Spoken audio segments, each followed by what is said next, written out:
नमस्कार। जय श्री राम, हर हर महादेव। पार्वती का स्वप्न।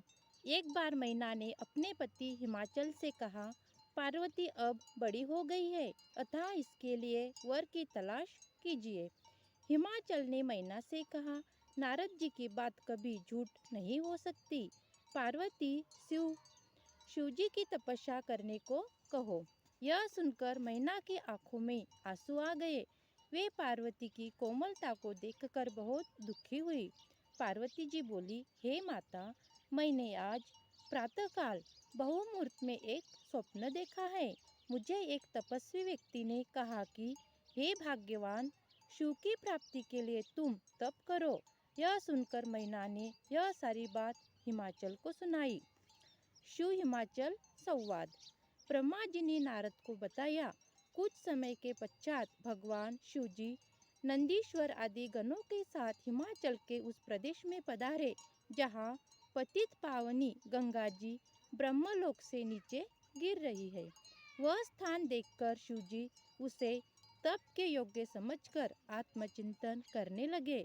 शिव जी के आगमन का समाचार सुनकर हिमाचल उनके दर्शन के लिए आए। उन्होंने शंकर जी को प्रणाम कर उनका विधिवत पूजन किया।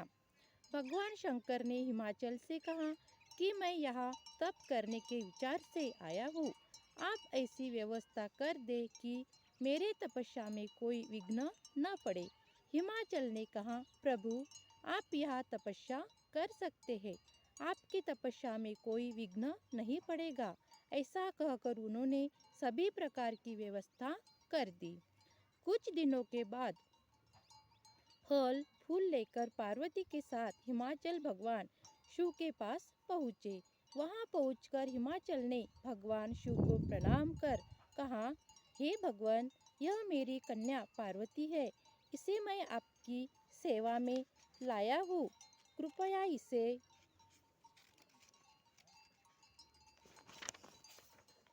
आप अपनी दासी समझकर स्वीकार करें।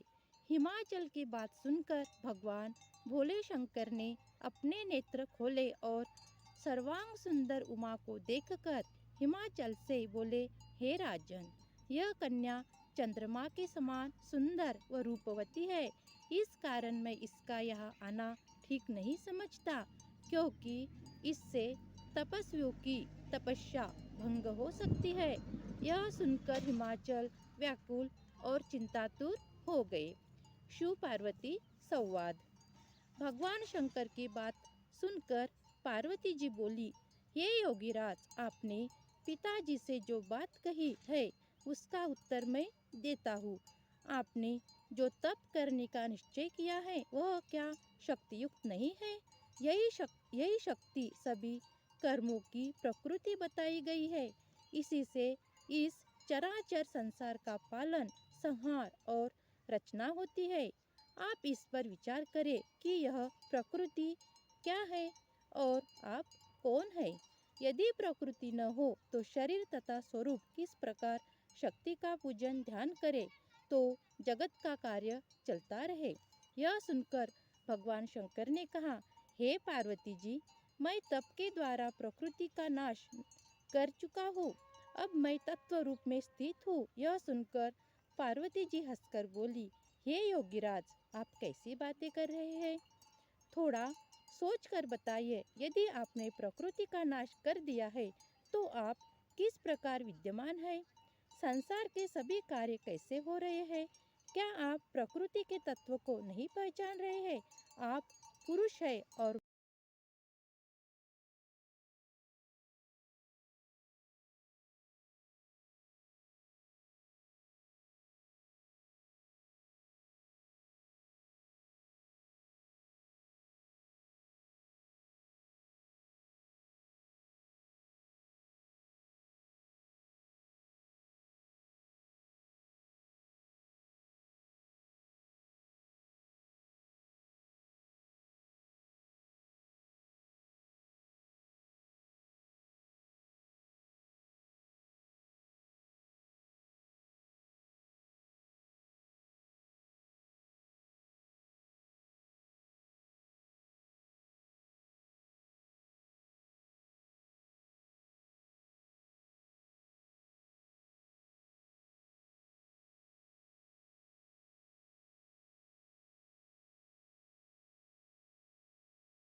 वज्रांग जन्म तथा पुत्र प्राप्ति का वरदान।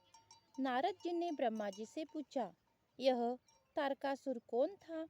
इसने देवताओं को क्यों पीड़ित कर रखा था? शिव जी ने काम को क्यों भस्म कर दिया? ब्रह्मा जी ने बताया, हे नारद, मेरी के पुत्र को कश्यप हुए हैं। मरीचि के पुत्र जो कश्यप हुए हैं, उन्हें दक्ष की कन्या दिति ब्याही थी। उससे हिरण्यकश्यप और हिरण्याक्ष नामक 2 पुत्र हुए, जिनका भगवान श्री हरि ने वाराह और ऋषि रूप धारण करके मारा था। उसके पश्चात दिति के गर्भ को इंद्र ने गिराकर पेट में ही खंड खंड कर दिया था। इससे उसके 49 पुत्र हुए, जो मरुदगण कहलाए और वे स्वर्ग को चले गए। इसके पश्चात दिति ने 10,000 वर्ष तक तपस्या की, जिससे प्रसन्न होकर कश्यप जी ने वज्रांग नाम का पराक्रमी पुत्र उत्पन्न किया। वज्रांग ने माता दिति की आज्ञा से देवताओं को जीतकर उनका राज्य छीन लिया। फिर ब्रह्मा जी और कश्यप जी ने जाकर वज्रांग द्वारा बंदी बनाए गए देवताओं को मुक्त कराया। वज्रांग ने अपना राज्य भी लौटा दिया और ब्रह्मा जी के उपदेश से वह सात्विक भाव वाला व्यक्ति बन गया। ब्रह्मा जी ने उसे एक रूपवती स्त्री प्रदान की। उस स्त्री ने अपने पति से महापराक्रमी श्री हरि को जीतने वाले पुत्र की याचना की। पति से ब्रह्मा जी की उपासना और तप कराकर एक पराक्रमी पुत्र को वरदान मांगा। ब्रह्मा जी वरदान देकर ब्रह्मलोक को चले गए। तारकासुर का जन्म तथा उसका तप। कुछ समय के पश्चात वज्रांग की पत्नी गर्भवती हुई और समय आने पर उसने एक लंबे चौड़े शरीर वाला अति पराक्रमी बालक को जन्म दिया। उसके जन्म के समय समस्त संसार में अपशुगनी और उपद्रव होने प्रारंभ हो गए। कश्यप जी ने उसका नाम तारकासुर रखा। कुछ समय बाद ही वह पर्वत के आकार सा बन गया। उसने तप करने के लिए माता से आज्ञा मांगी। माता ने उसे प्रसन्नता पूर्वक आज्ञा प्रदान कर दी। इस पर उसने देवताओं को जीतने की इच्छा से मधुवन में तपस्या की। उसने अपनी भुजाएं ऊपर को उठाकर ऊपर की ओर दृष्टि करके एक पैर के अंगूठे पर खड़े होकर 100 वर्ष तक तपस्या की। उसके तप से देवलोक भी जलने लगा। तब ब्रह्मा जी उसके सम्मुख प्रकट हुए। ब्रह्मा जी ने उसे वर मांगने को कहा। इस पर तारकासुर ने ब्रह्मा जी को प्रणाम कर वरदान मांगा कि इस संसार में मेरे समान कोई बलशाली न हो और भगवान शंकर के वीर्य से उत्पन्न पुत्र ही मेरा शस्त्र द्वारा वध करे। इस पर ब्रह्मा जी तथास्तु कहकर अपने लोक चले गए। इसके पश्चात ब्रह्मा जी से आज्ञा लेकर शंकराचार्य ने दैत्यों का राजा तारकासुर को नियुक्त किया। वह देवताओं को पीड़ित करता हुआ दंड देने लगा। इंद्र ने भयभीत होकर तारकासुर को खजाना, ऐरावत, हाथी, उच्च श्रवा घोड़ा आदि प्रदान किए। ऋषियों ने तारकासुर को कामधेनु गाय प्रदान की। उसने पृथ्वी पर घूम घूम कर संसार की समस्त उत्तम वस्तुओं पर अपना अधिकार कर लिया। वह देवताओं और इंद्र तथा पितरों का भाग लेने लगा तथा इंद्रासन पर विराजमान हो गया। उसने देवताओं को स्वर्ग से निकालकर स्वर्ग पर अपना अधिकार करके वहां दैत्य को फंसा दिया। तारकासुर का स्वर्ग त्यागना। ब्रह्मा जी बोले, सब देवता मेरे पास आकर अपना दुख बताने लगे।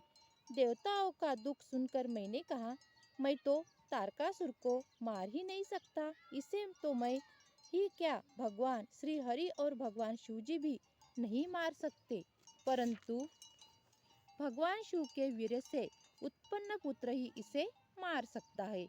इसीलिए दक्ष की पुत्री सती ने इस समय हिमाचल के यहाँ मैना के गर्भ से पार्वती के रूप में जन्म लिया है। उसका विवाह भगवान शिव से होगा। उससे जो पुत्र होगा वही तारकासुर को मार सकेगा। अब तुम लोग भगवान शिव के पास जाकर पार्वती का विवाह उनसे कराने का प्रयत्न करो। फिर मैं भी स्वयं तारकासुर के पास जाकर उसे समझाने का प्रयास करने लगा।